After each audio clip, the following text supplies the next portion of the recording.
নাজমুল হাসান পাপনের বোর্ডের বিরুদ্ধে ঘোরতর অভিযোগ। বিপিএলের টিকিট বিক্রির দুর্নীতির কথা শুনলে চোখ উঠবে কপালে। মুজিব শতবর্ষ পালনে হিসাব নেই ১৯ কোটি টাকার। অবাক করবে তৃতীয় বিভাগ বাছাইয়ের দুর্নীতির কথা শুনলেও। মঙ্গলবার বিসিবিতে হাজির দুদক, যা পাওয়া গেল জানাচ্ছে বিস্তারিত। মঙ্গলবার সকাল থেকে বিসিবিতে তেমন ব্যস্ততা দেখা যায়নি। দুপুর গড়াতেই যেন এক রাজ্যের কৌতূহল। হঠাৎ বিসিবিতে দেখা গেল দুদকের টিম। জানা গেল সুনির্দিষ্ট অভিযোগ পেয়ে এনফোর্সমেন্ট অভিযান পরিচালনায় এসেছেন তারা। বিসিবির বিভিন্ন বিভাগে প্রায় ১.৫ ঘন্টার অভিযানের পর সংবাদ সম্মেলনে ৩টি অভিযোগ নিয়ে কাজ করার কথা বললেন দুদকের সহকারী পরিচালক আল আমিন। এ সময় বিসিবির প্রধান নির্বাহী নিজামুদ্দিন চৌধুরী বোর্ডের পক্ষ থেকে সব ধরনের সহযোগিতার কথা বলেন। প্রায় ১০ বছর পর আবার অনুষ্ঠিত হচ্ছে তৃতীয় বিভাগ বাছাই লীগ। ২০১৪-১৫ মৌসুমে এই লীগ খেলার ফি ৭৫,০০০ থেকে বাড়িয়ে ৫ লাখ টাকা করা হলে ক্রমেই কমতে থাকে দলের সংখ্যা। গত কয়েক বছরে ৫টির বেশি দল ছিল না এই লিগে। হঠাৎ সেই ৫ লাখ থেকে ফি ১ লাখ করাতে ৬০টি দল আসে এই লিগে। ২০২৩ সালে টিম সিলেকশন সহ বিগত বছরগুলোতে টিম সিলেকশন কিভাবে হয়েছে আমরা এখানে এসে দেখেছি যে আগে টিম সিলেকশন বা তাদের আবেদনের জন্য ফি নির্ধারণ ছিল ৫ লক্ষ টাকা।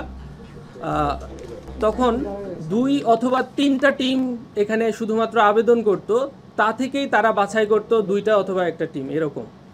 কিন্তু এবছর দেখা গেছে যে আপনার ফি যখন ১ লক্ষ টাকা করে দিল তখন ৬০টা ক্লাব হচ্ছে অ্যাপ্লাই করেছে। এখন আমাদের কথা হলো যে কেন আগের বছরগুলোতে ২টা বা ৩টা টিম অ্যাপ্লাই করতো ক্লাব কোয়ালিফাইংয়ের জন্য, আর এখন কেন একসাথে ৬০টা টিম অ্যাপ্লাই করেছে। এছাড়া ২০২০-২১ সালে শেখ মুজিবুর রহমানের জন্মশতবার্ষিকী উপলক্ষে দেশব্যাপী আয়োজনে সামিল হয়েছিল বিসিবিও। জাঁকজমকপূর্ণ কনসার্ট সহ বর্ণিল আয়োজন করা হয়েছিল তখন। মুজিব শতবর্ষের ওই আয়োজনের ব্যয়ের হিসেব গড়মিলের কথা বলেন আল আমিন।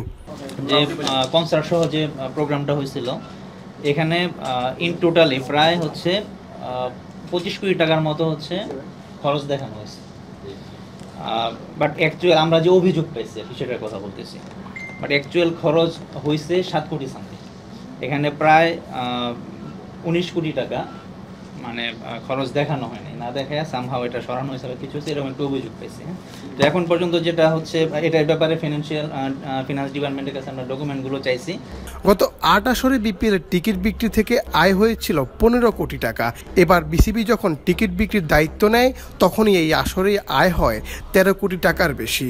আমরা এখানে দেখেছি বিপিএল এর 3rd আসর থেকে 10ম আসর পর্যন্ত টিকিট সেলিংয়ের যেই আয়টা, আপনারা জানেন যে বিসিবির অন্যান্য আয়ের একটা পার্ট হচ্ছে টিকিট সেলিং থেকে আয় আসে। সেই আয়ে দেখা গেছে যে গত 8 বছরে তৃতীয় থেকে 10ম আসর পর্যন্ত 15 কোটি টাকা আয় দেখানো হয়েছে। কিন্তু বিসিবি যখন নিজেরা দায়িত্ব নিল যে আমরাই টিকিট সেল করব, তখন 11তম আসরে আয় দেখানো হয়েছে প্রায় 13 কোটি টাকা। যেখানে 8 বছরে 15 কোটি টাকা, 1 বছরেই 13 কোটি টাকা। এখানে হয়তোবা অ্যানোমালি কি থাকতে পারে সেটা আমরা রেকর্ডপত্র সংগ্রহ করছি।